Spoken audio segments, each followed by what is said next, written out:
Good. All right. Let's start by standing and saying a prayer and the Pledge of Allegiance.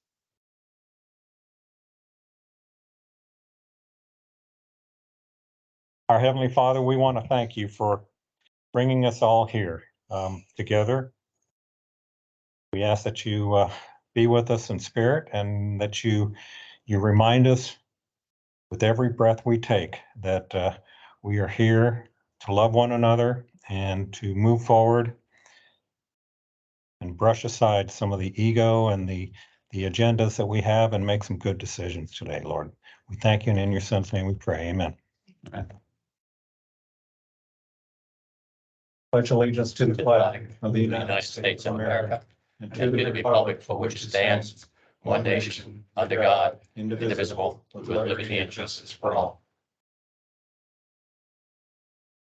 Honor the protected flag. I pledge allegiance to thee, one state, under God, one and indivisible.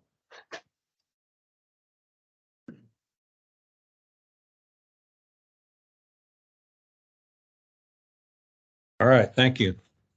Do we have any comments from the public today? Okay. How about requests for adjustments? Great. The consent agenda is item 5 through 13. I would like to modify the agenda. Okay. I'd like to reverse item 19 and put it ahead of 18. All right, switch it. Does anyone have a problem with that?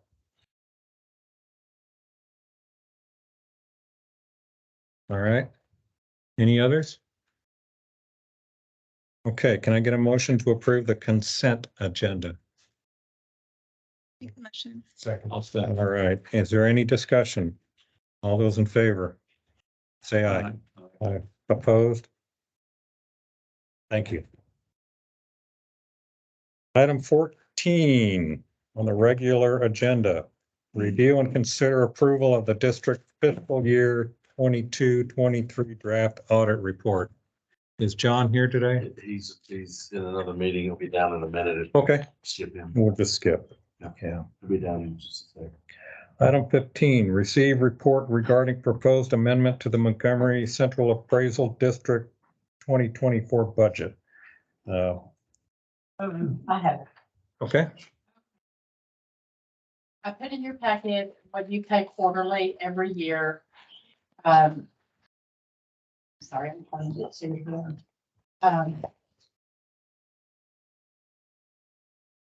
You were gonna be paying $19,324. That's just your fee for the year, okay? Every quarter. Also, I put in there, we just went through the election for the MCAD Board of Directors, and Arthur Brigahoff will be seated on the 25th, that when the board meeting, the 25th, okay. Now there is a supplemental budget in there because the Senate Bill 2 changed that it's a 6-member board now, and 5 of them are elected by the jurisdictions and 1 is mandated by the state, and it's the county tax assessor, which is non-voting. Now it's going to be a 9-member board. So 3 people will be elected. And the appraisal district is contracting with the county. And so they estimated $350,000 for the election. So your fee portion of it. Sorry, 1,600. I'm sorry. Talking about page 35. 33. 33. 1647, yeah. And that's gonna be quarterly, that will be added to your quarter payment. If they don't use all of that, then you'll get a refund on your 4th quarter payment. And then Janet Jennings Doyle is here from the appraisal district to go through the process with you. It's one of the process. Back to the election of the 3 citizens of the board. If people want to run, do they have to go to file their paperwork to run? Do they go to the appraisal board or they go to the county judge? County judge. County judge. Yes, and it started today. It goes through February 16th, and it's $400.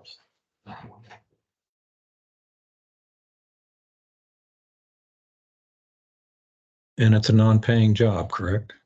And if you don't get 3 people to run, you're going to appoint? You thought I wouldn't make you stand up. Well, that's a very good question.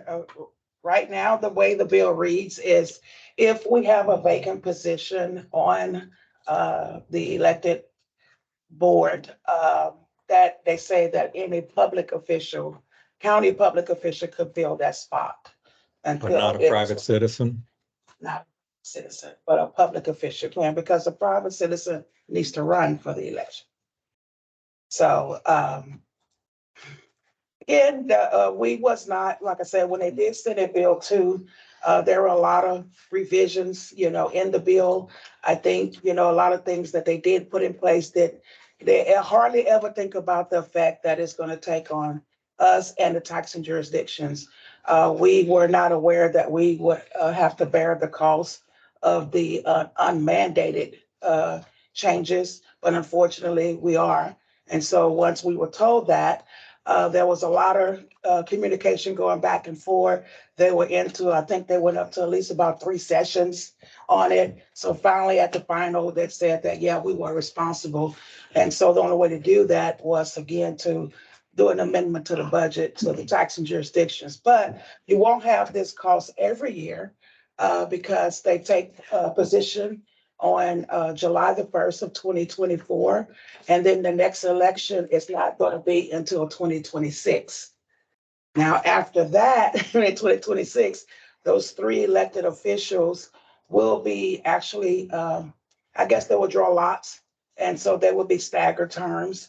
So to me, it would, I guess the cost would vary because you may only have 1 position that might be up and available versus the 3 that we have. So I'm thinking that probably would adjust the cost. Talking with Ms. Harvey last week in my office, she was able to provide a lot of information. We felt it's best to contract with the county because we've never ran an election before. And the last thing we need is another responsibility at the appraisal district for trying to run an election. So we thought it was the best move for us to have to contract with the county election officer. Yeah, this change is in Senate Bill 2, Yes, sir. and it's spread, it's like 6 pages spread among 50 or 60 pages. So you have to look for 2 different sections, Yes. and it's easy to miss. Yes. Do that. Yeah, it's easy. We don't want to do that at all. And the same thing it is, I mean, you may have saw an increase in what you pay in your normal quarterly payments versus last year. But all that has to do with the $100,000 exemption that the school districts are given because Conroe ISD, for example, is our largest contributor still today, but they dropped down 2% because again, they're not bringing in all that revenue as they would have with the 40,000 exemption. So what happens is your school district is paying less into the appraisal district budget, but it shifts to the mud districts and to the county and to the cities. All it did was shift the burden. So that's just, so if you saw an increase in it, that's where it's from. When you say county officials, do you mean the county commissioners or do you mean the treasurer or the county clerk? Does it, What do you any, mean? And what if you don't have 3 people Oh, sign up? yes, ma'am, because, sir, I'm sorry. They have to sign up with the county judge, not the commissioners. He has that responsibility Oh, to appoint, to appoint, yes. to appoint, and he has to appoint a elected official, Being elected, a okay. county elected The county official. elected official. But we're hoping that that doesn't happen. I know it's an unpaid position, and I do think, sometimes it just depends on what the nature of that was. I think it was a battle between making the chief appraisal be elected versus having 3 elected officials. It's been going back and forth for years, and I think they just settled on, okay, we'll have 3 elected positions, but not knowing the cost and the bear and all the other things, but. So now I forget what you have a fancy name for the person, the elected official, appraiser, tax collector. Is she now So you have, oh, okay, tax collector. So she, Ex officio. Ex officio. is she, but does she, so now you have 8 members, so you have a tie. She will vote for the tie. Is that how that works? You know, we're talking about how the board is going to adopt their policies. It's just like reading the Bible. You can have everybody reading, everybody got their own interpretation. So it's kind of like, we don't know if the assessor is going to be considered a voting member now or can remain the ex officio and serve in a capacity in case there's a tie. But I can assure that's probably going to be something the board's going to have to adopt some type of policy in terms of how that voting is going to go. If they are an actual voting member, you know, it works just because then there's what, 9? Yeah, then there's 9. And you won't Yeah, have a there's no tie. tie, yeah. Yeah, so we're just still trying to, waiting for the actual terminology of what they actually meant, what the legislation meant, or what they were trying to do with that one. So we're still figuring it out. Thank you, Jenna. Okay, good. All right, item 16. Grant exemptions from taxation for 2024 and the adoption of a resolution in connection therewith. It's time to consider your exemptions for 24. Got the authority to grant 2 different kinds of exemptions, one for residential homesteads, another for over 65 and disabled. What you granted for 2023 was the maximum 20% residential homestead exemption. That's for all the MUDs and the woodlands have done for the last several years now. You also granted over 65 and disabled exemption of 30,500. My recollection there was you wanted to be just a little ahead of the other highest district at the moment. So That pride, it gets in the way. So we prepared the resolution on the assumption that you would keep your exemptions the same for 24 as what you had for 23. So by all means, if y'all want to reconsider your over 65 and disabled, then now would be the time to have that discussion. Well, I make a motion that we keep it the same. Second. Any discussion? All right, all those in favor? Aye. All right, we're gonna keep it the same. Yeah, it's somewhere in here. Somewhere in the file. All right, item 17. 14, John's here. Okay, Want to take that back up? yeah. Item 14, review and consider approval of the district's fiscal year 22-23 draft audit report. 67.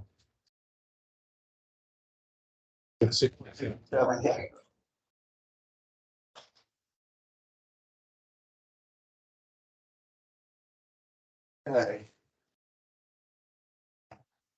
Don't have a lot to report. You're gonna need- Yeah, I think. Here really for any questions or comments, or I see a few new board members. If you'd like, I can kind of give you a summary overview of how this report is formatted, which may help you review. What we usually do is we look for approval at these meetings, subject to any changes the board or the attorney may have, and then we kind of let it rest for a couple of weeks, and then we get it finalized and to the TCQ by mid-February. So it gives y'all time to really get a better, more time to review it and decide if you see anything that you're not sure about. Couple of questions. Yes, sir. On financial highlights, it would be helpful if you could bullet point in the future, any type of major variance from the previous year to this year. For example, the asset reduction. I think that's correct. It was the cash balance reduction of $1 million and change. What were the major contributing factors to that?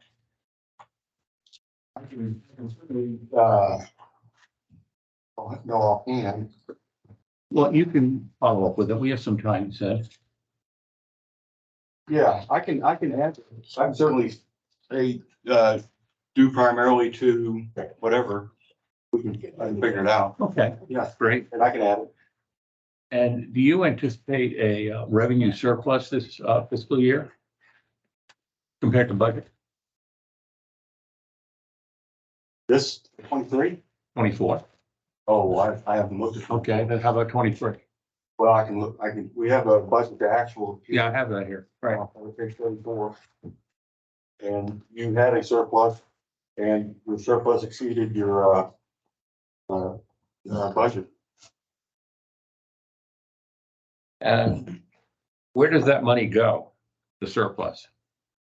Goes into yours. Doesn't go anywhere. It's available for future. But it would be in our asset, It's operating reserve. operating reserves. Yeah.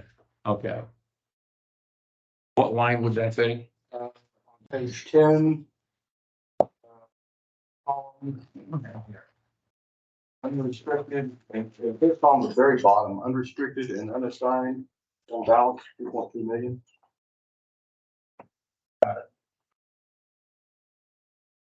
And how has that been historically drawn upon?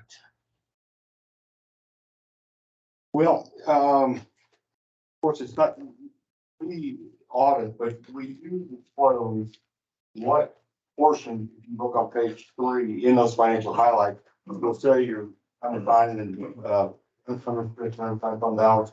2.2 is 15% of the total general fund expenditures, which is an interesting. Here, people like to say 3 to 6 months. So that's 25 to 50%. So that would be a little low. I'm looking to see if we had any maybe. Well, they started low and when we did the budget, we're trying to work that You're back up. trying to work it up, right? You have a target of 9 to 12 months, I believe. At least, yes. Okay, and we were running at 3 to 4 months at the time. Not mistaken. Around 3. Yeah. So now you're saying we're at about 6 months. I think you're at about. At 2 months. It's 2 or 3. 2.1. Yeah, at year end. At year end, okay, Right. but we'll be building it up this year, correct? Good. That's Okay. the budget, yes. Good, fine, thank you. That's the goal. That's the objective and we'll work for it. Good. Thank you. Now, you want us to act on this today? Can I add one thing? Yeah. So I was at the trustee meeting. And in it, they have a book just like this for the trustee Right. department. And there was one thing that caught my eye that, is that we have paid in equity. You mean, we have paid in equity and they structure this, and I'll be honest with you, I don't understand how the calculation's done, but it may be something that we want to pay attention to and understand a little better than we do now, because, reading this, it's difficult to understand, how those numbers move. But, Mhm. And if you don't mind, I can comment on that just a little bit. You're at 46 is obviously one of the bigger districts. And so you would expect that 46 would have one of the biggest paid in equity. paid in equity. And it would have, except because if the WWA makes $1 million and you contributed 20% of the total contributions to the WWA, then you would get 20% of their profit added to your equity. Okay, so you would have another 200,000 in equity. The problem that when we started making distributions is we didn't distribute the same way that we added to your equity. And so I think they use equivalent connections, Yes. which in 46 is going to be a significant number, more than 20%. A lot of connections. I can project it. Yeah, and so Like the admin. so the distributions to 46 were allocated more to 46 than to the other MUDs. Than our profit or losses were. So if you look at, now I'll show you what we're talking about. So is that a change in policy? No, it's been that way. We're probably I'm going to suggest that we, before we make another distribution, that we really consider how we make the distributions to kind of even it out. If you look on page 27 of the notes, And you're talking about 46 is 27. it's page 27 of 46, yes. You can see the equity balances of all the MUDs in the WWA. And you'll notice that 46, though they're one of the larger MUDs, has one of the lowest equity balances. And that's because their distributions have been larger than their allocation of earnings has been. Is that because of using water connections? Using water connections as your ratio versus using the amount of contributed money as your ratio. Right, right. So why wouldn't you just use the amount we contributed versus water And connections? that's what my suggestion is gonna be going forward, that we take the ending balances of here and use those ratios. So if you're 10% of, you're not even 10%, if you're 7% of the total equity, then you'll get 7% of the distribution. That way, everybody moves up and down at the same rate. Until, and it'll eventually even out. It'll eventually, in other words, 46 will get smaller distributions for a while until their equity increases, and then they'll get larger distributions. But that's a lot of information. I apologize. Oh, yeah, there's a resolution how to do it. Well, if the problem is if we continue doing it the way we're gonna do it, that there's a good chance, or at least a reasonable chance, that some of these districts are gonna go into negative equity with the WWA. That's what we're trying to avoid. So you said we passed it at the trustee meeting, but that's good for that year. So we can revisit this for next year. Resolution would have to be updated to change To that language. change that language. If we were to get this updated 2018. It's something to think about. Yeah. You know, putting a tickler and we look at it again. Typically, it's done this month, beginning at end of the year, January. Yeah, so, No, that resolution was adopted in 2018. 2018. Not in. Yeah, well, I don't know when the next plan is for distribution. I don't know if that's this year. That's when the resolution would need to be amended as well. Considering the next Yeah. distribution. It's after the audit's completed, is when we figure that March. Good question. Next year. Okay.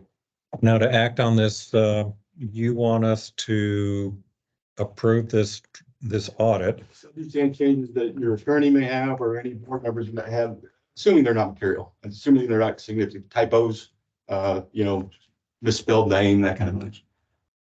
I'm a little hesitant to do that. Does everyone feel okay about passing the audit? The only reason we want to do it now is the due date is Before your next meeting. Okay. That's what got us the trustee before the next meeting. Okay, So it's the next year. And I guess if there's any significant changes, and I'm talking really, I just expect typos or word here and there. I'm sure Brian will say, let's not file with the TCEQ till we get it reapproved by the board. He'll be aware of any changes that we make. okay. Are we going to get a final next month? A final? Yeah, it'll be ready at your next board meeting. Yeah. You okay with that, Craig? Well, I'd like more than 10 minutes for review. Yeah, I do too. I do too. That's why we say a couple of weeks before we go to final. And if I Is there another way to do it, and a better way, so that we don't just get this and approve it 10 minutes after we? it should be given to us in December. You're right. You're right. We didn't have a meeting in December. So Right. And it's difficult. The way our schedule goes for the audit, it's usually being prepared in late December for these meetings. I mean, I don't think we'd start early enough. Yeah. It probably would not have been ready in December. Right. Yeah. So It has to we be can't final change the by approval of it, can we? We No, can't we change don't. it. There is a deadline, 135 days from your end, which is February 12th or 13th. There is no penalty, no slap on the wrist if you're late.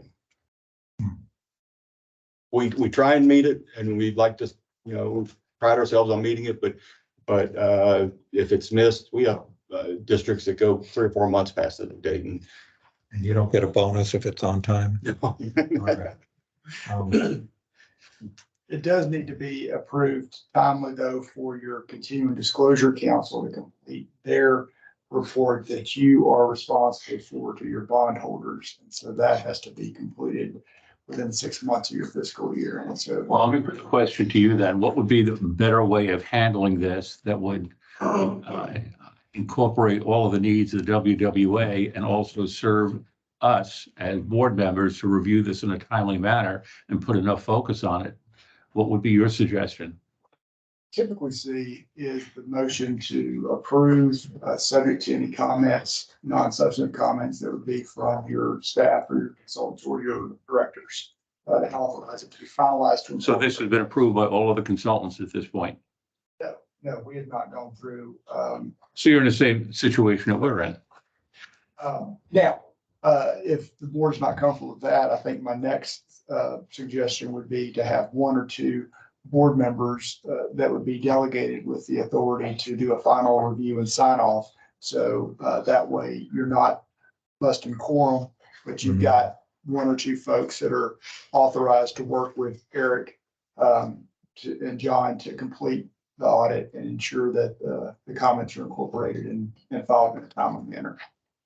But we can't do that now. You can. Okay. What do you want to do, Tom? Let's make a motion to do that.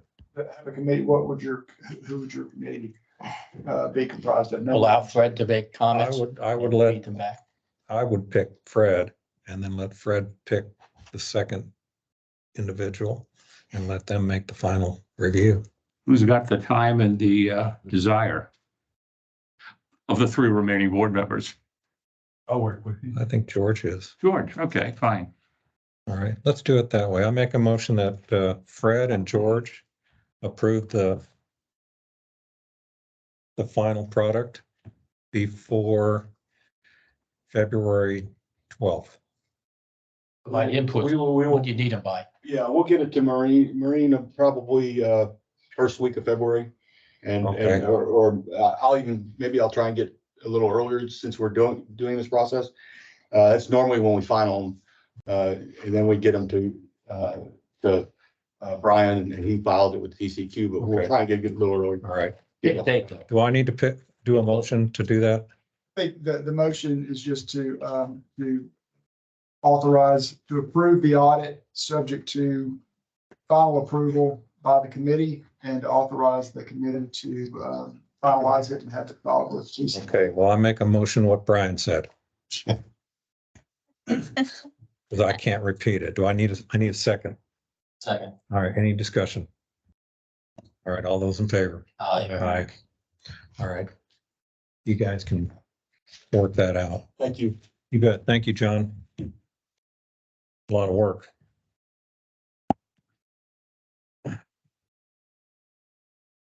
One quick clarification. John's gonna come back with revised document for us to approve. This is it. You are going to go through that and provide comments, And he'll any incorporate, comments you may have to Eric, and then to the extent there needs to be a, side meeting, then y'all would have that too. And we still cannot copy in the balance of the Correct. board. Okay, so the only people that I can communicate to on this would be George and Eric and yourself. Okay, fine. Now, if any other board members decide to go through it and And we'll have a comment, communicate you with, give it directly to Eric. okay. And then Eric will be kind of clearinghouse for comments to have them incorporated. To Eric or to Fred? Okay. All Yeah, right, fine. understood. All right. Thank you for both of you for volunteering. I think I was appointed. Oops. Appointed. Payback. I have no problem with that. No. All right, item 17. Chris, Dan? So just a couple items real quick. The first is the final report for wastewater strategic plan phase 2 should be out by the end of the month. We're gonna put it on the Google Drive. It's about 200 pages. And then I think Shelley or Eric will let y'all know once it's up there so y'all can pull it off and read it. The second item is prior to the meeting, I passed out this draft supplemental agreement. Looks like this, has yellow highlighting. If you do not have one, please let me know and I'll get you one. It's also on the. This is the draft supplemental agreement that we've talked about for a couple of months. It basically shows the end of the studying for the replacement of wastewater plant 1 and then moves into the design phase of wastewater plant 1. So this agreement is only for one bond, just for the design, $35 million in bond proceeds, bond sale of 40 million to cover issuance costs. This is being draft. We do expect changes and adjustments. It is based on a framework from the 2017 bond that we issued. So, And this is what was presented in the December 4th meeting. this was not the discussion on, we're going to present a supplemental agreement was. Right, okay. So the first time. This is now, this is the backup to that discussion, correct? Correct. This is actually what says we're going to move forward with Right. design of the facility. Okay, good. So this will be that actual contract. This does not allow for any other construction, so any construction future bond sales would have to come back to the board. Keep in mind, the design phase is 2 to 3 years. Construction is 2 to 3 years. We're estimating 6 years in totality for the entire project. So from this point forward, if you start today, you'd be done roughly around 2030. So it's not an overnight project, it does take time to plan and design. And any comments that we may or may not have, we direct them to you or to Connie or to Eric. Okay. And who developed this? That would be our attorney, Schwartz Page and Martin. No. So I've not gone through this yet. I think the first step we need to go through is making sure that we've got all the boards comfortable with the plan. I know we've got an item on here to discuss the wastewater treatment plant. So we got to get through that first and get everybody supportive of the project. Then I think, Eric's got some discussion for y'all about the different options for paying for not just this issue of bonds, how the budget are going to pay for this issue of bonds, but ultimately, all the various tranches to complete the CIP plan, because this is just, as Chris mentioned, this is just the first mini, and you want to have a roadmap for how you're going to fully fund the plan and not just do it ad hoc on a bond issue by bond issue basis. But more to come on item. So this is not the roadmap then? That is just a supplemental It's agreement. a legal document. To take it to the first step. The first bond issue, correct. And it is, and again, I haven't gone through it yet, but Chris mentioned that it is based on the supplemental agreement that we had for all the districts in 2017. For the first time, we had a rehab project that was bond funded. Before 2017, the only projects that had been bond funded were for new capacity, not for rehabbing existing infrastructure.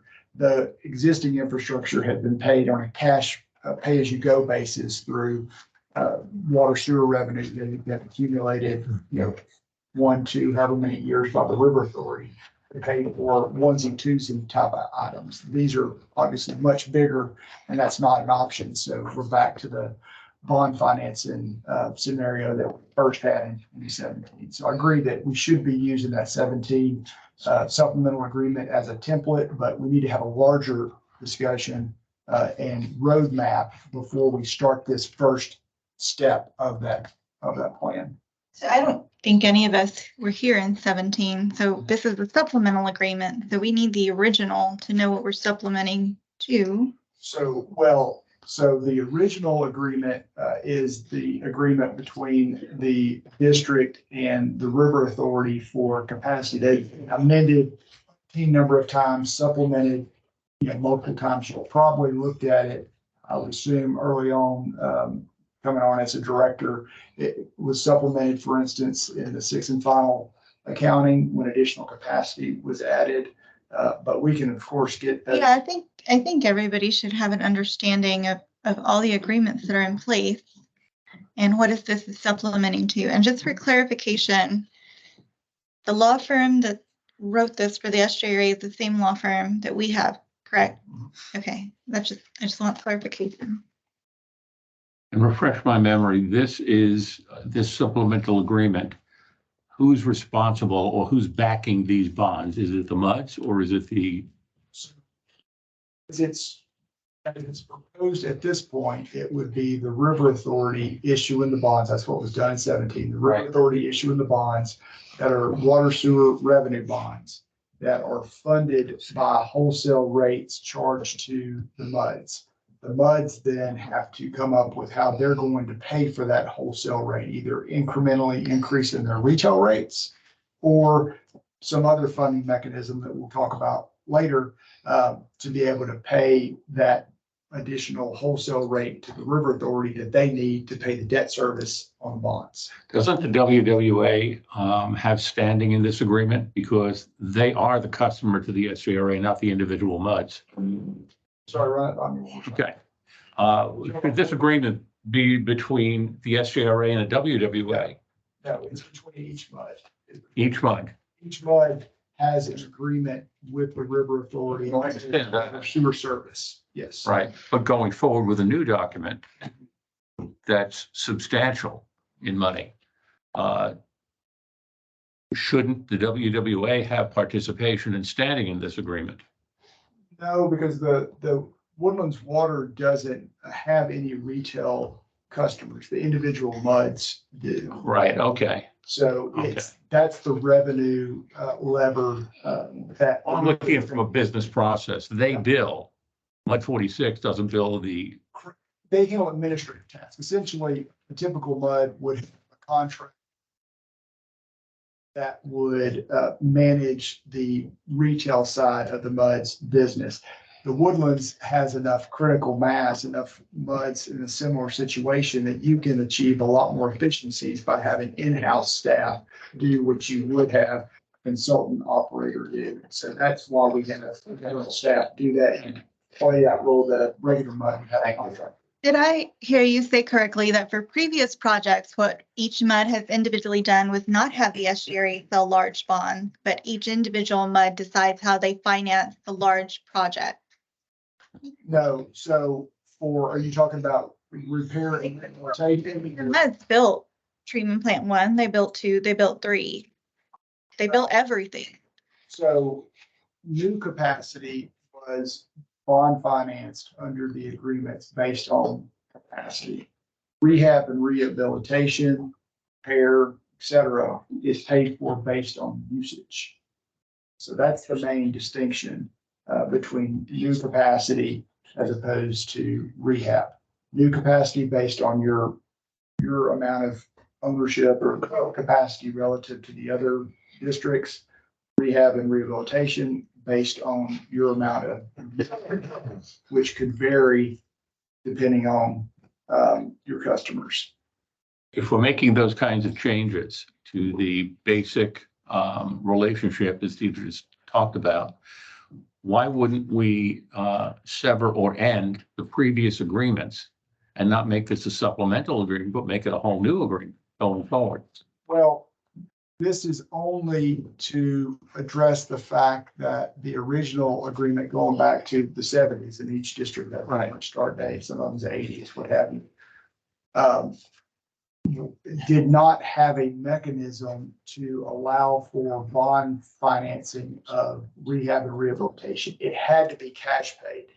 And so the purpose of the supplemental is to add that option, to add the ability to debt finance, because these large items, what we found in 2017, was that it was cost prohibitive to have the MUDs have to come up with a lump sum amount in cash or increase their retail rate in an amount necessary to provide the cash to do these large projects. So the purpose of the supplemental in 17 was to allow for there to be bond financing. And that's what this one would be for, would be to allow for one tranche of bonds to be issued for. I understand the efficiency, and I guess the only observation I've got is a flashing amber light that says, why are we continuing and perpetuating these ancient agreements from the 70s or 80s or 90s or even the early 2000s? Why can't we just start and let those stand on their own, stop it when those bonds get paid off, and then use this as the basis of a new operating agreement going forward that incorporates the new mechanisms that you just talked about. The other agreements are still, in force and effect and. But it makes complexity when we're looking at, if you're offering bonds, I actually should address it to Adam, not to you, but if we're offering bonds, do the new investors look back to the early agreements to understand the solvency, the cash flow, the analytics that make this financially viable, or are they going on a third-party approval of history? Or all of the above? I would say all of the above. I mean, Okay. your more sophisticated investors would do their due diligence prior to, otherwise. That's the world I come from. So I was wondering why we're not separating that from the old. And just an observation. Well, I think the idea Because was, anytime a problem comes up, we have to research this document. And Deidre said to go back to the previous agreement and then go back to new information for me, 70s, 80s and the like. That's a lot of legal expertise and expense that we would be incurring if there were issues. If it's the investor, they foot that themselves because they're investing. I got that.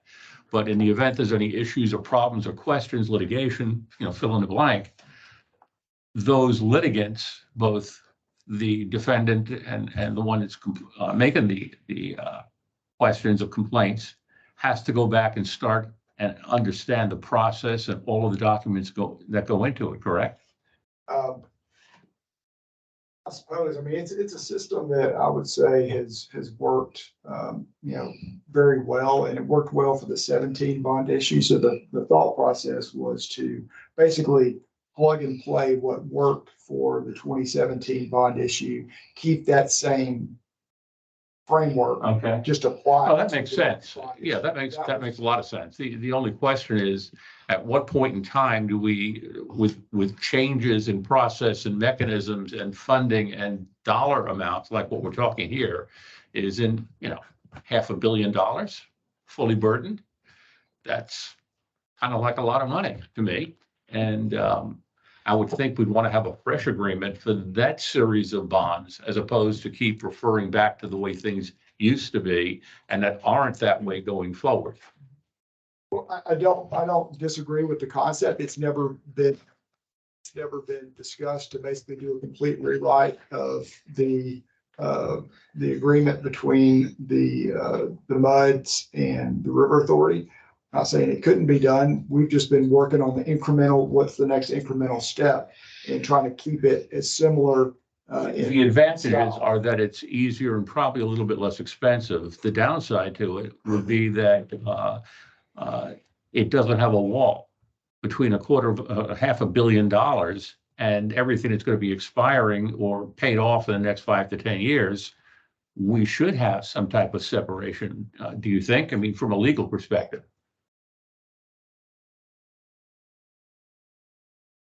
I think that this is probably not the right time to talk about it. So why don't we do this? I will give you a call tomorrow and we can talk it through. But my observation is we really should consider having a new agreement for a new set of circumstances for the largest bond offering that has been involved in the water infrastructure for this community ever. And I think it just serves our constituency better to have a framework that is current, using information that is current and not historical, and that separates the old bonds from the new bonds going forward. Because this will be with us for another 20, 30, 40 years, right? Yeah. Okay, there you go. So part of my questioning also is regarding bonds in general. So it's my understanding that MUDs have bonding capacity, and we get the voters. I think we do. No. MUDs don't have bonding capacity. Depends on what you have it from your voters. Yeah, so that's what by that I mean, like, it has to be voted on by voters, right? Bonds in general, I vote on the county bonds, I vote on the school district bonds, and say, like, they give me a whole listing, and then I know what I'm all in. This is a very large amount of money. It's probably going to, I don't know, end up being $500 million potentially, that you're asking for I don't know how many of us there are on these boards, 55. I don't know how many people. You're asking for 55 people to make that decision of $500 million. How do I get past that hurdle in my brain of normally bonds would go to voters and voters would say, you've got that bonding capacity. I agree with those projects. I want you to go get the things that you need. How do I get over that hurdle in my brain? That's a policy decision. That's not a legal issue. I mean, that's, the River Authority has the ability to, and I'm not River Authority's counsel. River Authority has the ability to issue water sewer bonds, and they have for many years. The MUDs can also issue water sewer revenue bonds without, separate voter approval. For property tax bonds, you have to have voter approval. Okay. So, and that's a policy decision for directors to make. It's not a. Yeah. All right. Anything else, Chris? All right. All right, we're gonna, instead of going to 18, we're gonna go to 19. I asked that to be put on the agenda. Just to reflect the money, you know, we began this before Fred and I and Tom got on the board. But the policy of the board, the policy of the meetings for SGRA was that basically 80% of us were excluded from the meetings and no video was made. Personally, I find that a unique way to run a business, but that's what happened. And so I've been looking at the documents now, and there's a document called the condition assessment. This is where the SGRA tells us, right, that this facility, wastewater treatment plant 1, has reached the end of its life.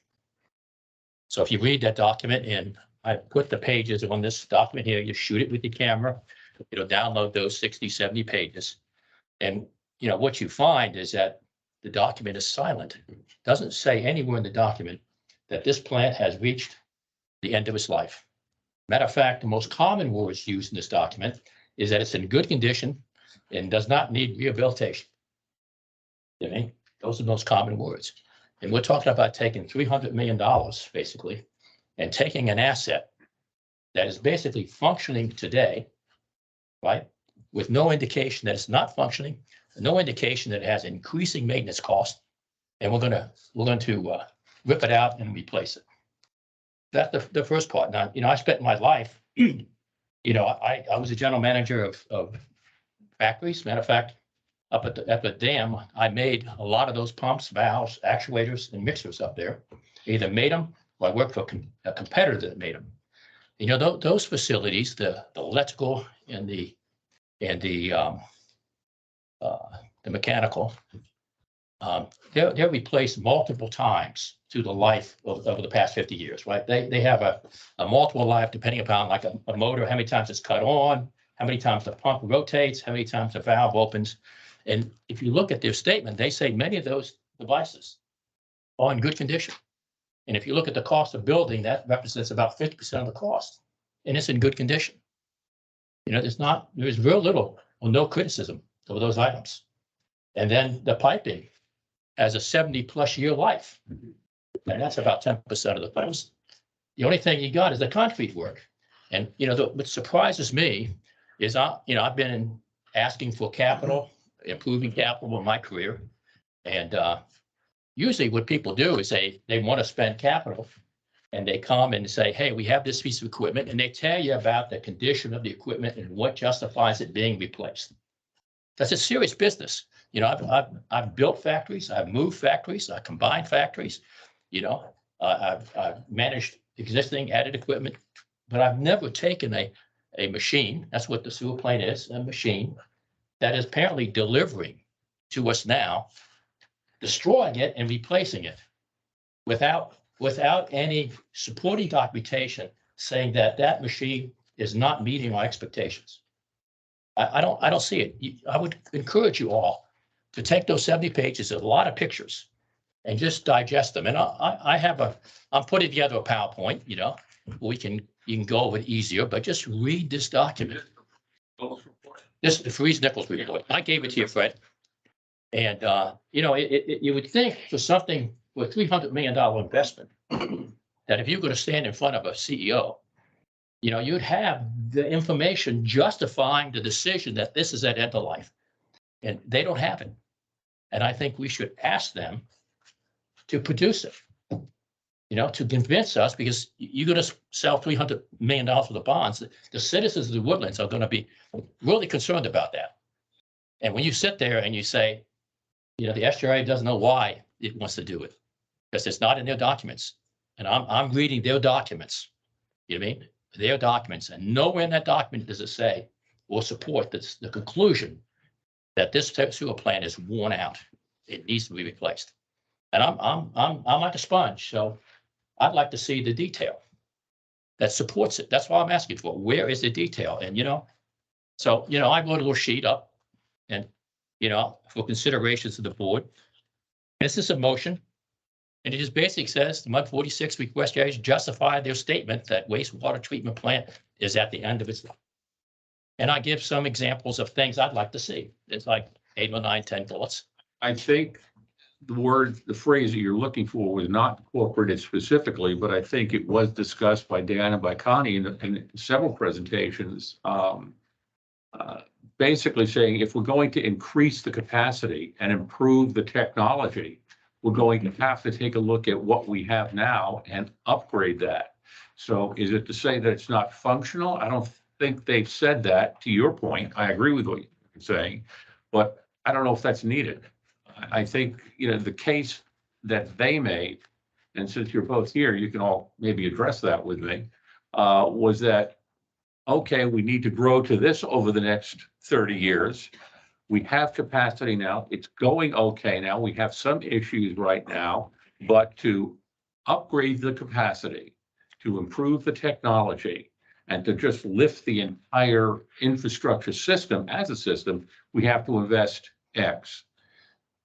Your question is, I want to know specifically what.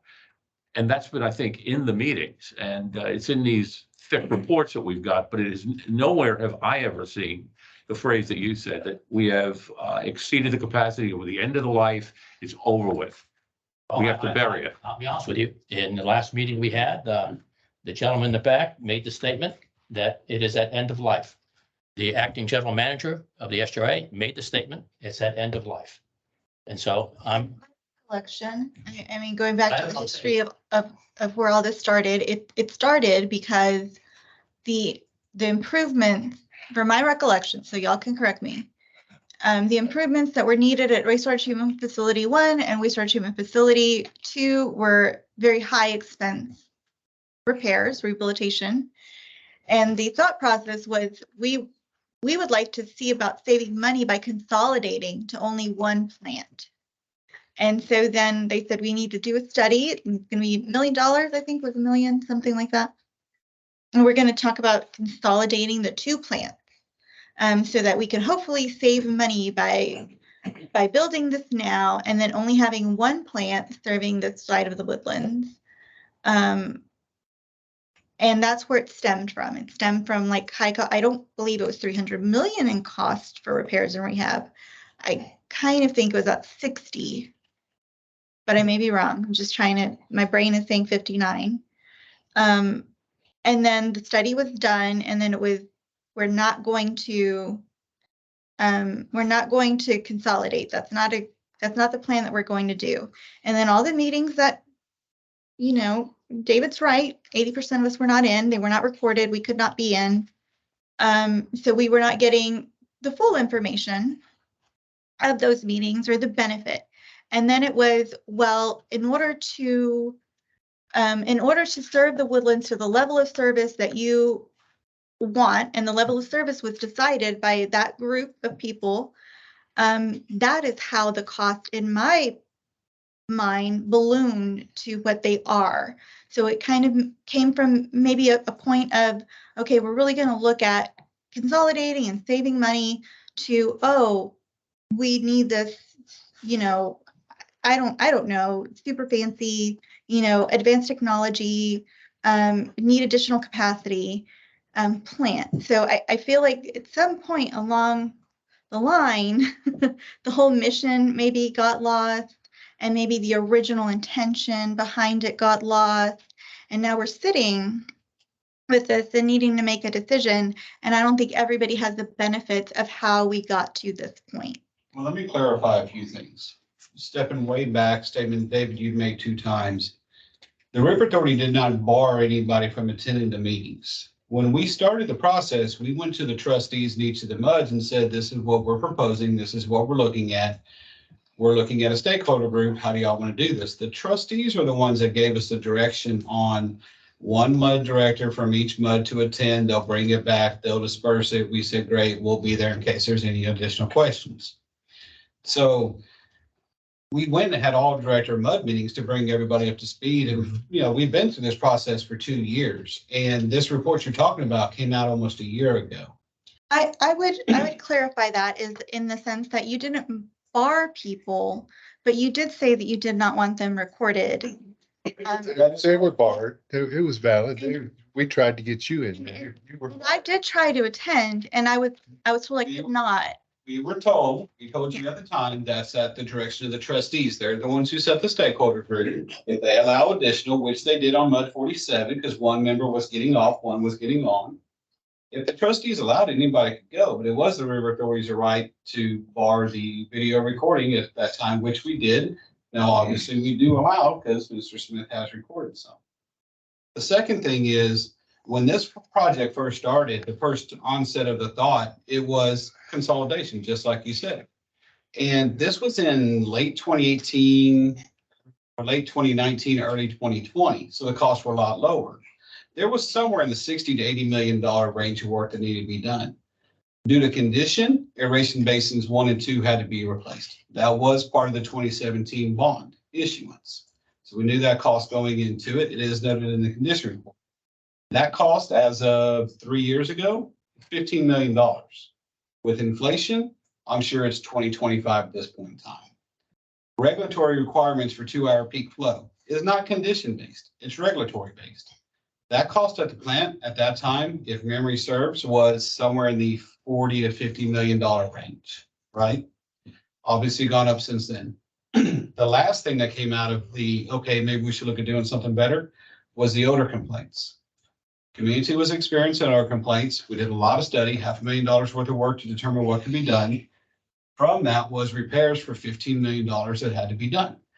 Put those 3 things together and we said, okay, work's needed at both plants 1 and 2. Should we look at consolidation? So like many things we do, we took it to the trustees and MUDs and said, hey, at that time, here's the replacement cost of wastewater plant 1 is what we feel. 100, 125, 150. You have repairs that are right on line with it. So you're somewhere between 80 and 100 million repairs or 125, 150 for a new plant. Let's do a study and see. Trustees and MUDs all agree. Let's go do a study. Because why are you going to replace and fix certain parts of the plant when for 50 million more, you can get an entire new plant that'll last you 50 years. So through the study and the stakeholder group and the discussions back and forth, we did ask a lot of questions. We fully intended for all the directors to say, replace what you have in kind just next door. Y'all work out the space limitations. The directors through that entire 14-month study came back and said, this is what the community wants and expects. The capacity is not increasing. The capacity is currently 7.8. It's going down to 7. So we're reducing capacity. The director said, due to upcoming future regulations on phosphorus, the potential for reuse in the future, we would like an advanced technology that can handle it all now, pay for it now, so we don't handle it in the future. We said, okay, directors, MUDs, this is what y'all have all selected. Are you good with it? March of last year, all the MUDs agreed. That's the way we want to go. Study that in phase 2. So along the process, we're bringing you up and saying you can spend $80 to $100 million in repairs and upgrades, or would you like us to look at a new plant? So are some of the assets reaching the end of useful life? You betcha. This is not an overnight deal. 1, to get the money, 2, to notify the public, and 3, to design and build the thing. Somewhere in the 5 to 6 year time frame is what we're estimating. When you start this in 2020, that's 2030 before you're done. As you go through the report, mechanical assets, metal assets, they will be replaced numerous times. We have about 5 years before we need to start looking at blowers. Blowers at this point are about $1 million. If we install them ourselves, it could be $1.5 million at plant one. So you have assets that are coming up towards the end of useful life. Does it make sense for me to replace them now with the potential to replace the entire facility in 5 years? No. So we're saying from now till 2030 is when we're looking to replace the plant. Something does need to be done. If y'all come back and say we just Band-Aid everything, we may come back and say it's not fiscally responsible and just start explaining more about it. But I know there's a tour on Tuesday and I hope you are there to come and see, because David will be there, Dan will be there, and I'll be there, and we'll show you. We show the pictures, but you have to see it in person. You have to see the cracks that go through the wall, the lack of coating, peeling off, whatever it may be. Go through and see it. Is it failing? No. In no regards is it failing. Do I have violations left and right? No. Do y'all want violations left and right before I ask for a rebuild? No. The Woodlands is not about having a failing water system and a failing wastewater system before you do something. Y'all pay us to operate the system, but also plan ahead so you don't end up like the city of Houston. At least that's what I thought. And so that's what we're doing. We're planning far enough ahead to give y'all enough education and understanding of what we're dealing with and what's coming up for y'all to make an informed decision going forward, without trying to shove it down anybody's throat, because it's a 2-year process just to get to this point. We could have came in and just said, no information, you should sign this agreement here, I need a new plant, but 2 years and $2 million of y'all's money went towards trying to help understand what the community needs. So I think what you're facing is that it is a 2-year process and the board changed in 2 years. And so the people and also it was a process that,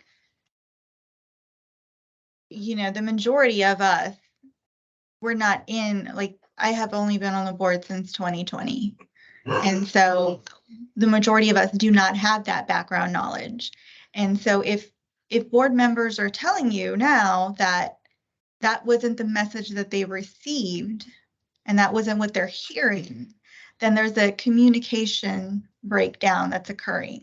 I agree entirely. Now, this mud in particular, I think we've had more one-on-one meetings with y'all than we have anybody else without a quorum being present, of course, you know, just to get the information across. But we take a report and say, hey, here's the supplemental agreement. I'd like you to take a look at it, give me back comments. We hear nothing.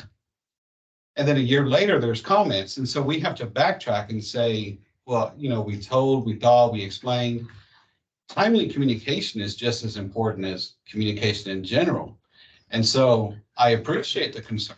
I appreciate bringing these things up, and we'll definitely, if anybody ever wants a tour outside of Tuesday, you want a one-on-one, we'll take y'all around. We'll show you what we're up against. It is not failing, but I do not need to bring it to you when it's failing, because then your question is going to be, why'd you let it get in this condition? I just, you know, you've mentioned numbers, right? You mentioned costs. So, you know, I asked you for all the data that supports the statement.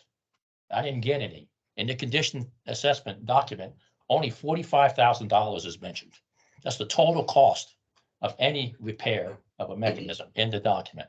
So, you know, if you're asking us to spend $300 million now, I think we're not in a rush. I mean, you may have a deadline you want to sell bonds by, but we're not in a rush.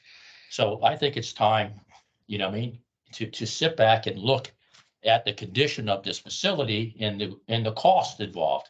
Because if you go to a regular corporate environment, right, the first thing you're going to ask is, okay, you know, how much money does it cost to sustain the current equipment, you know, and how much does it cost to buy new? So we have the buy new plan, 300 I million. guess I want to say something. Okay. My thought is you triggered the corporate concept.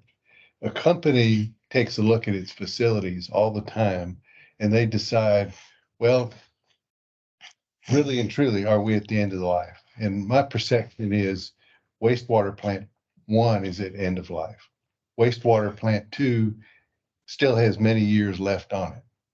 And, you know, they originally, the SJRA team originally came and said, hey, we want to build a consolidated plant. We want to locate it up where wastewater plant 2 is. And, you know, we need to do it as a consolidated plant like Deidre says, because it's going to be less expensive. We looked at wastewater plant two and said it's got many years left on it. It looks, you know, when you see it, it looks like a plant that's in good shape. And so the SJRA agreed to postpone making the decision to build a consolidated plant out into the future. Maybe it'll be 10, 20 years out. So, but I guess if we need to have a number that says, here's the proof that wastewater plant one is at the end of life, I guess we need to get that from you. But, you know, when you look at it, when you go through it and you see it, you'd say So it's at the end of life. again, I haven't finished the detailed assessment of it now, and I'm putting a PowerPoint together. So a lot of those facilities, you say, from a concrete standpoint, we're not talking about, if you look at the pumps, the valves, the electrical. But you the can't piping. you can't just take the No, valves. let's go on. And you look at these facilities, a lot of times there are multiple units. And some of them have been discontinued use. They're built in the 70s, just sitting there idle. They're not being used. And I don't know off the top of my head, I have more, you know, I'll have to finish that PowerPoint. But the fact is that, you know, you would think if we're going to spend $300 million, that we'd have some data, something that would say, this is the estimated cost of repair. And I've never seen it. You quote numbers, but it's by inference. You know what I mean? It's by inference. We need to see it on a piece of paper. So there's a few things. One, you've asked for the information. You asked specifically for condition-based testing. No, that's another topic. This Right, is, but I'm saying, if you go back, the documents that we've provided, the 10-year project plan and everything else do show, but I have no problem. We have not updated. Actually, we removed a lot of projects. The director said, go forward with replacement. We removed those projects. I'll be honest, I went through that 10-year plan. And again, I'm kind of 70% through. You mean, Yeah. I went through that 10-year plan and I don't remember the name of the units. There's one item that's $900,000 that needs to be, you know, upgraded, replaced. And there's another unit that's like $1.5 million. So there's only two items in the 10-year plan that directly applicable to wastewater treatment plant one. So, you know, you got $45,000 listed in the condition assessment. You look at the 10-year plan, let's just say it's $2.5 million, you know, something like that. That's it.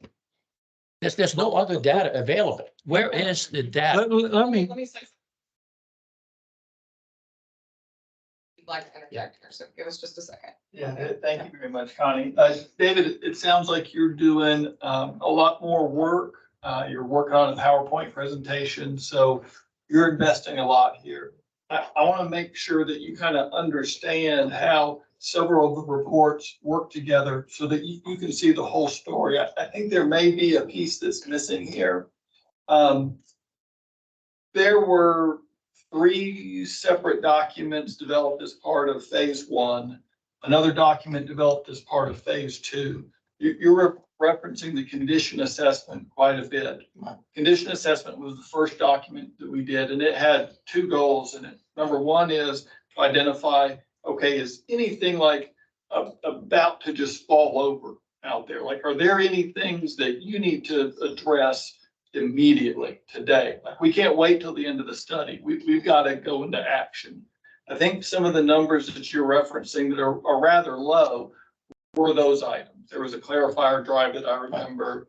The second kind of broader, more important goal was to identify the remaining useful life of the different assets that are out there. You've got some assets that were built in the 60s. You've got some assets that they already failed once, or let me rephrase that. They were already replaced once. They're relatively brand new right now, so they've got a lot of useful life. So what the goal of the condition assessment was to assign a remaining useful life for each asset. And you've got a wide range there. You've got some that are, the remaining useful life is 0. They've failed. Aeration basins 1. It's failed. It cannot operate. Its remaining useful life is 0. Other things, maybe they have 35 years. So I wanted to make sure you were aware of that. The more important thing that in terms of cost was with what was called the alternatives analysis. We said, okay, we've got a number of assets. there are a number of different ways we can skin this cat. We can replace it as it breaks. We can come in and build a brand new facility. We can replace it with conventional treatment. We can replace it with MBR. There were a number of different alternatives. That's where the actual cost came in. So the cost that you are referencing, or I think desiring, is not in the condition assessment. That wasn't the purpose of it. They're in this alternatives analysis. And what we did working with the stakeholders was we looked at, okay, what is the cost of replacing it as it breaks? What is the cost of building a brand new plant? The replace as it breaks was slightly lower, but only slightly lower, especially when we spread it out across the 30-year bonds. The stakeholders felt that the value that came with the brand new plant was the better value. And that's kind of how we got to today. So I just wanted to make sure you're aware of where some of this data is and how some of those plants got together, because if you're going to continue investing your time, I want to make sure you kind of understand all those items. So, okay, hang on. We're getting nowhere here.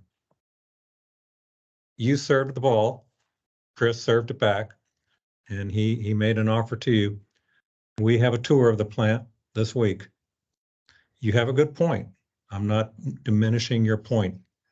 And you have a good point. Let's give him the benefit of the doubt and let you take a look at some of these things in question, because you have not been out there yet, correct? All right. So why don't we start there?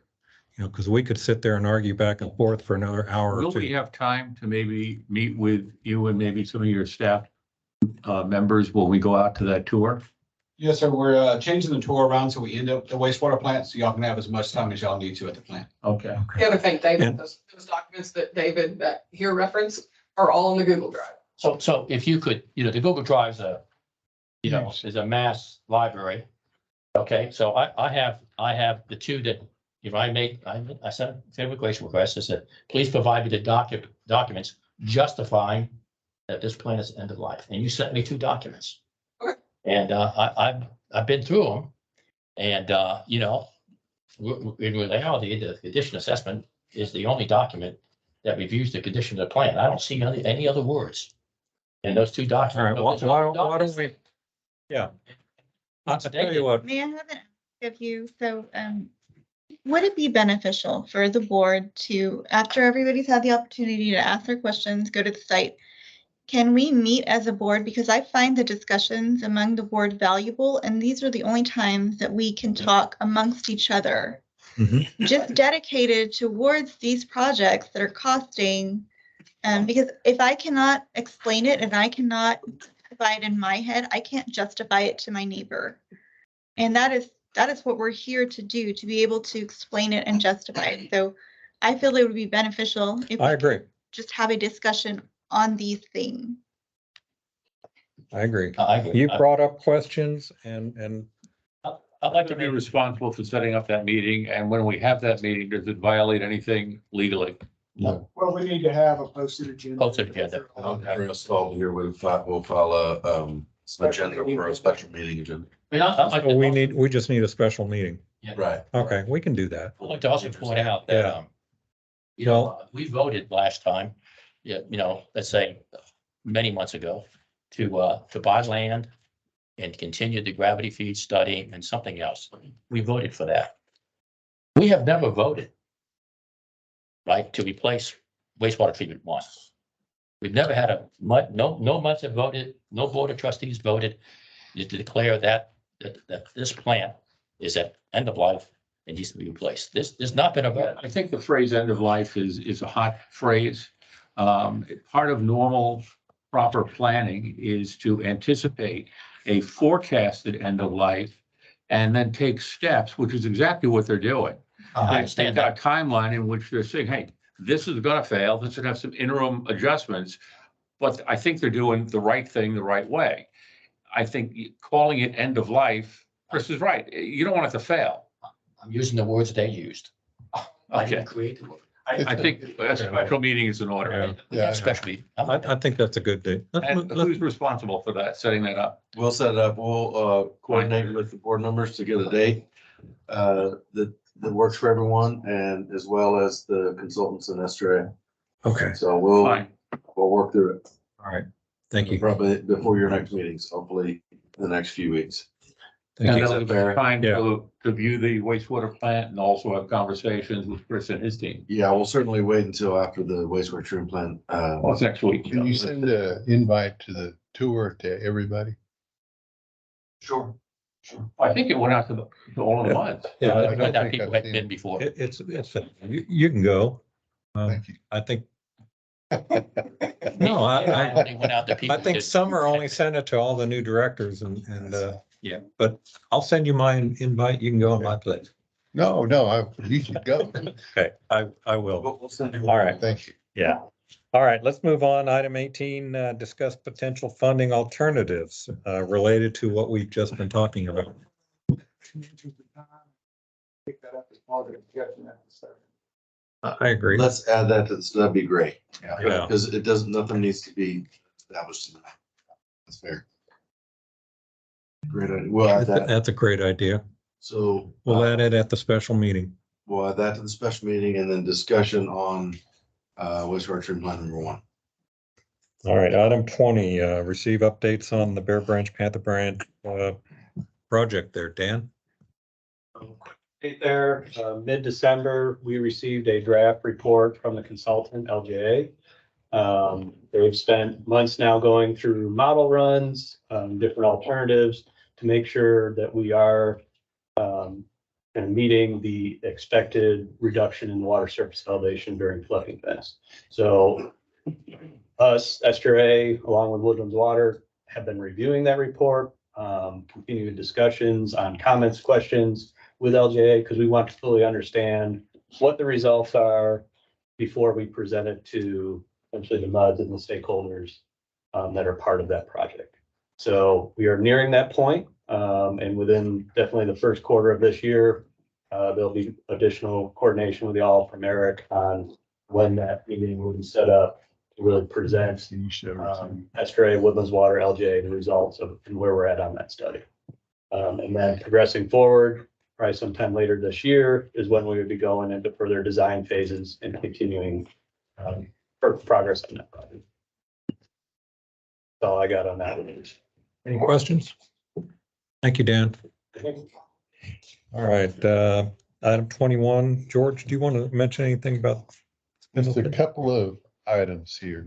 One of them was the new Black Oaks developer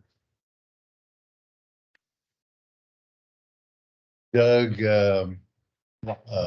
trenches for. They sold again, huh? I don't know. They dug trenches that incurred into the Mud 46 property along our eastern boundary. And Mike, help me if I'm telling the story wrong.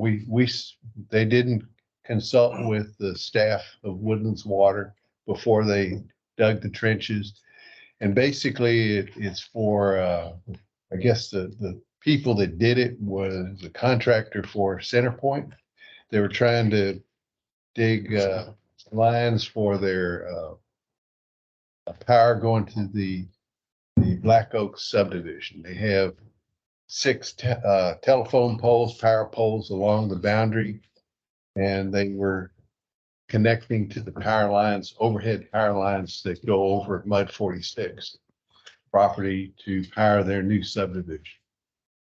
They tore up the fence, they tore up the foliage that exists along our property line. And so I guess the first thing I'm asking for, I think, is what repair do we need to do of that fence line? And is there any need for reestablishing the green screen that was there? The fence line was a little barbed wire fence. Little barbed wire fence. So you were gonna do a survey. Yeah. We did do a survey and it appears that the fence line and the barbed wire, the property line and the fence line are one and the same. One the same. And also is that the boundary of the overhead power unit. And one thing I don't know that I understand for sure, I understand the overhead power easement, but does CenterPoint have also a ground level easement? That's from the ground all the way up. And that's 10 feet, 15 feet each direction, It appeared to be 15 feet. 15 feet. So they can pretty much dig anything they want within that 15. Yep. They don't have the obligation to, because they have an easement, they can go do what they need. It's generally nice to know when they do it and you know, some entities, when they dig in easements, might reach out to restore the area, but they don't have the responsibility to. They haven't been asked either. They're responsible. Woodlands Water has not asked them to do any restoration.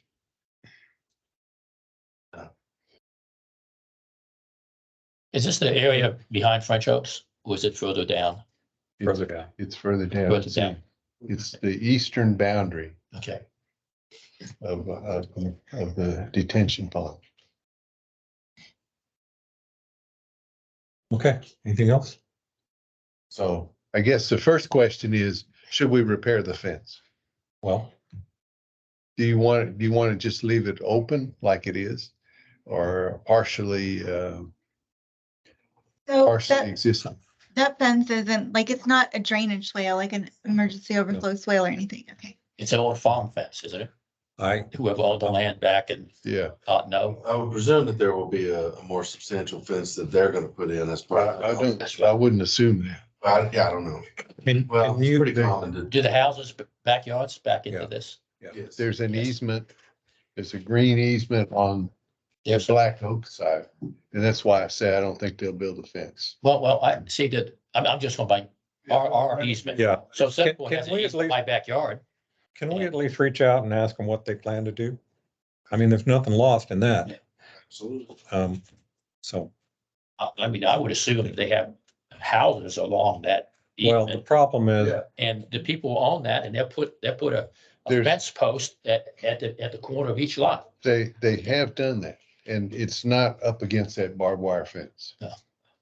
and the reason I say that, Eric, the residents have already come into the detention basin with their four-wheelers, and they've been riding around inside the detention basin. Who has done that? The residents of Black Oak. You can see their tracks in there, and I'm just afraid that if they get hurt, they'll come back to us and say, well, you know, This little opening that's been. no, there's another opening There's farther several. down. There's several openings. That they created? Somebody created, I don't know. I see. But We're not aware of the other openings. yeah, anyway, You can see it when you go walk the path. yeah.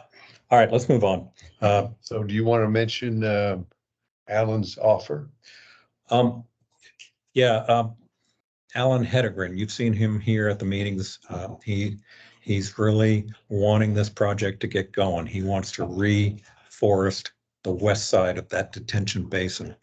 He's offered to pay for the hookup. He's offered to pay for the irrigation. He's offered to pay for, he's gone out and gotten grants from the Woodlands Green. He's reached out to Sterling Ridge Village Association.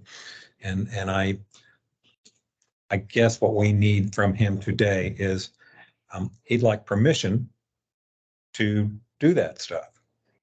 He'd like permission from the board to allow him to pay for a hookup, pay for the water, pay for an irrigation system.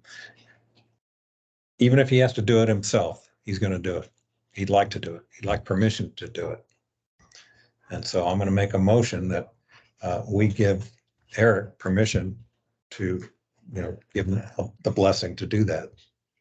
Brian has had some comments and recommendations also. Yeah, and we don't have an action item here. This is just discussion. I know we're getting really tight on time. We do need to call our May election or move upstairs. Just briefly, my suggestion is that the district does have the right under water code to accept grants or gifts. So if Alan is able to cobble together all the funds that are necessary to do the project, then make that as a one-time grant or gift to the district, and then the district do the project. I don't recommend letting a private party do a project on district property and you don't know what you're getting, you're responsible for it down the road. And not do piecemeal grants that if we don't get all the money, we gotta go track down the people who made them and be able to refund those back. So have him keep the funds until he has it all, make a one-time grant to the district once he has all those funds and the district can do the project. Water meter, we have to visit with staff about where the meter would be placed and how it would be set up to be billed in his name. We have certain criteria on what the irrigation system needs to look like, what it needs to include. Plans, all those things need to be vetted if we're going down that path. Okay. He's talking about the area behind his property line. not- No, he's talking about the The slope. whole west on the side of, side. Oh, the west side of the pond. Well, in the area that we previously allowed. Just a few months ago, we had that discussion. So as long as it's within that area, and then he provides, going forward with the new stuff, provides information on the proposed improvements of piping and Right. meter side. whatever. He's saying we planted all the trees that Yeah. probably died. Yes. Yeah, he wants to irrigate that area. Yes, and he's reached out and gotten bids for that. He's got all that information, so. I'll make a motion that we allow Alan to gather grant money and gift it to the district. We don't have anything on here for that action item, but I think if the board doesn't have any objection, then just. Okay, I'll be honest with you, Tom, I would like to see, this could end up being an open-ended project where we begin irrigating, the west side of the basin. And I mean, we went through this Yeah. already once, and I think we need to understand the long-term potential cost in here. Because, someone's gonna own that meter for a long time, and it's gonna take a lot of water to irrigate that area. Ideally, you'd irrigate it for a couple years and then turn it off. Well, I know, but if it all dies again, that's for the moot, right? I mean, and I, all right, well, let's move on. Let's go to item 22. We don't have anything, right, Brian? Right. Okay, so item 23, we have, you want to mention that? There's a memo in the packet about the election. The bottom line is we're recommending that the election be held jointly with the county as we did in 2022. We need a motion to notify the county of the district's intent to participate jointly. All right, I make the motion that we hold the election jointly. Do I have a second? jointly meeting by the county. Correct. Second. All right, discussion? All those in favor, say aye. Aye. Opposed? All right, All right, and then 24 supplemental agenda, that is actually in front of your regular agenda in the packet. 2 items on there. We don't need to take action on item 2 because the county will handle the compensation to be paid to election officials. We do need to take action on item 1 to call the election, appoint Eric as agent for the district in connection with the election. okay, I'm gonna make a motion that we appoint Eric as the, I'll second that. And I'll be able to call the election. and adopt the order calling for the election. I'll second it, All right, all those in favor? Aye. Opposed? All right. All right, item number 25, Fred, do you want to defer this or do you want to talk? about Defer it. Okay, You want to add it to the special meeting? let's, Good idea. yeah, great. All right, general manager's report. All right, real quick, we've covered everything that I was gonna cover. Just wanted to point out that the Estuary GM, new GM has started this week. And Estuary is gonna have a reception for the Woodlands directors to meet him at a reception at the treatment plant, Woodlands Division on February 7th. Excuse me, at 5 PM, 5 to 6:30. So 2/7 at 5. Okay. And that's all I have. George, you're invited. All right. You can come also. All right, item number 27, trustee report. You have anything? I kind of mentioned this topic already. All right. I mentioned the thing we talked about, I'm kind of done. Anything for 28, Brian? No, no need to go. to closed Okay, okay, item 30, discuss matters for the next agenda. We've got 3 items for a special meeting. And final audit. And anything else? All right, item 31, I make a motion, we adjourn.